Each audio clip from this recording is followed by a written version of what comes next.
The Outpost is directed by Rod Lurie and stars Scott Eastwood, Caleb Landry Jones, and Orlando Bloom, as well as a few others.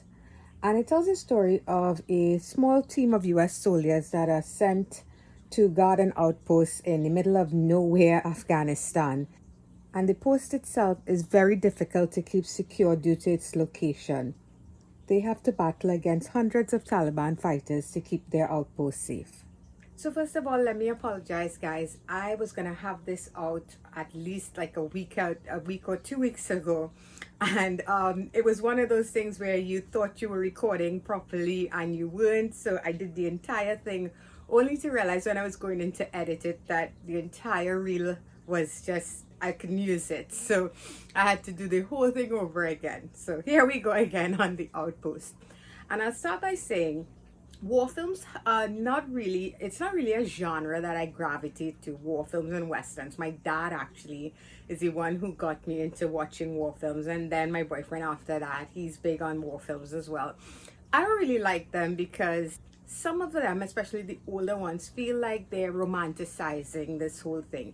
And these are men and women that have lost their lives in very gruesome ways, in very difficult situations, to keep the rest of the free world safe. So I always had an issue with watching it be glorified like that, especially where, earlier films would definitely paint the foreigners as the bad guys. So as war films have progressed, we've gotten more, should I say, knowledgeable about what is going on in the world. These films have now started to show a different side of things, a more personal side of things, and this is where I'm starting to appreciate them. So with the film like The Outpost, the story here is definitely these men, these brothers in arms, and what they do to survive and what they do to hold their post and to carry out their orders. One of the things I really like too is how they show you the difficulty that these men have in dealing with the bureaucracy. They have people coming in, it's like almost like a rotating shift thing, and each person comes in. Some are more understanding of the difficulties of guarding this outpost. Others just want to carry out their orders from on top, no matter how difficult or how, should I say, implausible it would be to follow those orders in a real life scenario.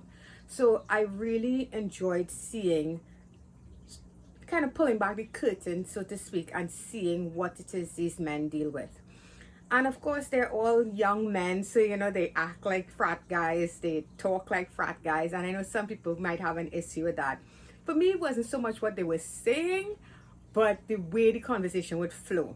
So as you guys know, if you're filming, if it's a real life scenario and a bunch of people in a bar together talking, we as human beings can filter out the background noise and focus on what we are saying to our friends, or the person that you're with. In a movie, you can't really do that as easily. So it's like these guys, they have this way of talking. It's very natural, don't get me wrong, but on film, it doesn't really work that well. It could get very irritating to be hearing everybody kind of talking over each other, or that sort of thing. So I get what the director was going for. It just didn't work for me. But the good news is that most of that stuff happens in the first act, where we're establishing these guys, and that takes me into the acting. Now, Scott Eastwood is somebody that I've never really, I don't care one way or the other. It is, for me, so far in all the films he's done, he's just like, okay, everybody comments he looks so much like his father. But that's about it. He doesn't have his father's natural swagger and charisma. At least I didn't feel like that. I haven't seen anything he's been in that makes me feel like he stands out above the rest. But here, I have to say, he was very believable in his role as Staff Sergeant Clint Remensha, and you could tell that he was invested in what he was doing. Everybody really, I don't think anybody did a bad job, but of course some people would stand out more than others in such an ensemble cast. For me, Scott Eastwood, as the film progressed, he ingratiated himself to me. And by the end of the film, I was totally on board with Scott Eastwood as a real true-to-life actor, and not just a guy who looks like his dad, so good on him. The standout here for me, though, among all these guys was actor Caleb Landry Jones as Specialist Ty Carter. Now, one of the reasons I'm trying to remember the names of these characters, guys, is this is based on true events, and these were real people. So I'm trying to be respectful to the people that this film represents. So Caleb Landry Jones, outstanding work. I mean, I don't really get very emotional watching these types of movies. Not to say I don't enjoy, like Tears of the Sun. I'm a fan. It's a hard watch. I'm a fan. 1917, most recently. I absolutely love that movie, but it's more about what's going on visually there than the emotional story. Not that it's not a good story, but the visuals is what really pulled me into that movie. Here, it's all about the characters, it's all about the people. And Caleb Jones, what he does in this film is, it's so amazing. It's so good to watch his character arc in this entire thing. I won't spoil it if you haven't seen it, but he's definitely the standout here, and he made that emotional connection with me. He helped me get to that point. I was choked up by the end of this film. I really was. So good on him.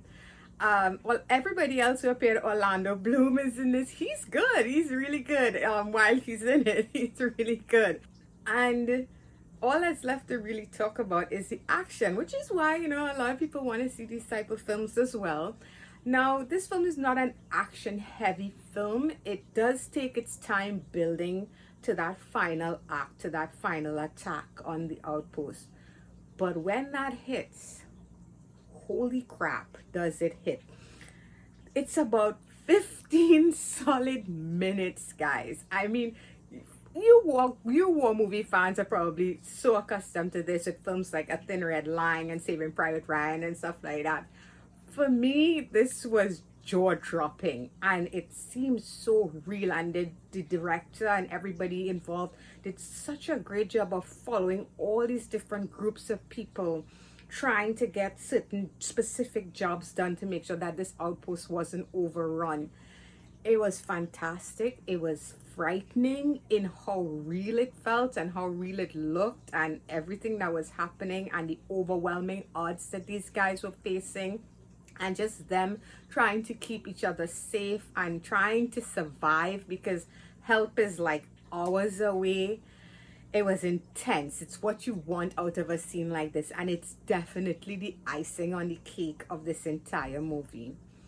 Not to mention the fact that the film does a wonderful job of being respectful to their true to life counterparts, which happens, you see it in the credits when they explain what went on afterwards, the epilogue of the events that took place, and how it, the real life impact that that event had on policy. So guys, I enjoyed this one. Another war film wins me over. First 1917 and now this one. And I'm giving The Outpost a 7 out of 10. And that's going to be it, guys. So this is me doing this all over again. But you're seeing it for the first time. So if you like this video, please feel free to hit that thumbs up. It's really appreciated. If you're new and you'd like to subscribe to my channel, you enjoy the content, please feel free to click on my face when it appears over there. And for past videos, you can check those out anytime you like. So until next time, guys. Bye-bye.